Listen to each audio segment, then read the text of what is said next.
A few months after his election, Prime Minister Legault launched a rallying cry against immigration and religious symbols, which sounded all too familiar. Je me dis, tous les Québécois ont compris qu'il est temps que ce projet de loi soit adopté, puis c'est ce qu'on va faire aujourd'hui. Isabelle Depelteau, your film touches on so many things. Who are the people from other religions who are most affected by Bill 21? Women often wear a symbol, a religious symbol. In Quebec, there's been a lot of Muslim women immigrating to Quebec from North Africa. And so these women came to Canada thinking, okay, I can have a life here. I can be a teacher. I can have a family. I can live freely. And it's an escape for them. And it's an opportunity for them. So many of these women have become professors, teachers, very educated, lawyers. And now all of a sudden with this law, they can no longer enter the profession or progress within their profession because they're wearing a hijab. And then, so really important to point out, why should we as Christians be the greatest defenders of women's rights? Well, Jesus was. So, you know, Jesus called the first evangelist to be a woman.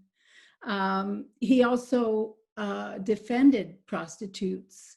He defended women that were in very precarious situations, that were going to be stoned or outcast.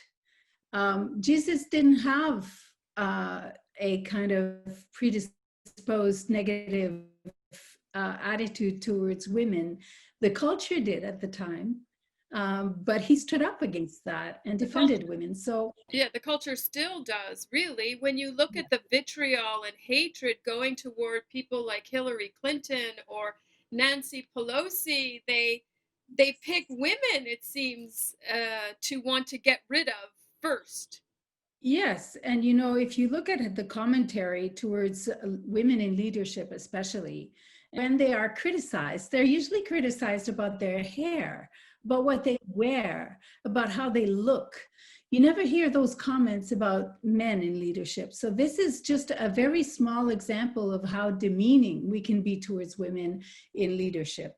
But the other thing is, when women speak, for instance, you mentioned Hillary Clinton and Nancy Pelosi, there is an attitude of, well, you know, she's just a woman. How would she know? And there's like a kind of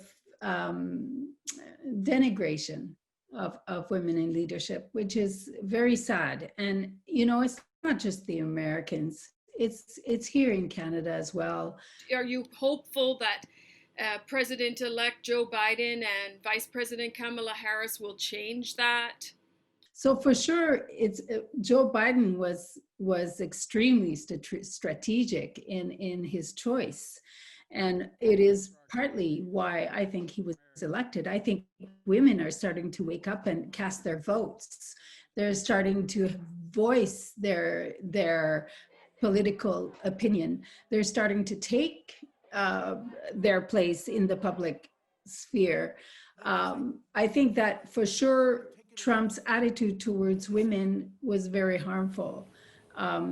His way of treating them and minimizing abuse gave license to already a very high degree of abuse in many homes.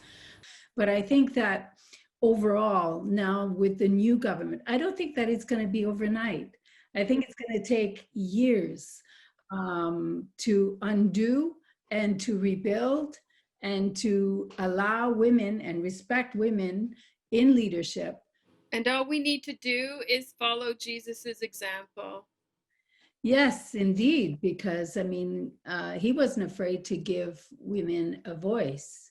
And in that respect, I think that it's just a question of balance, because I think women are good leaders. Many studies have shown that women in leadership have extremely outperformed a lot of men.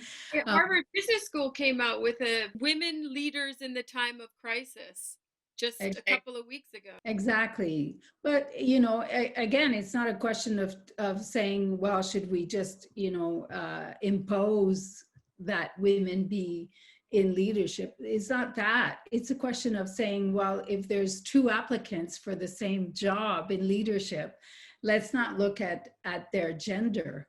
Let's look at their capacity.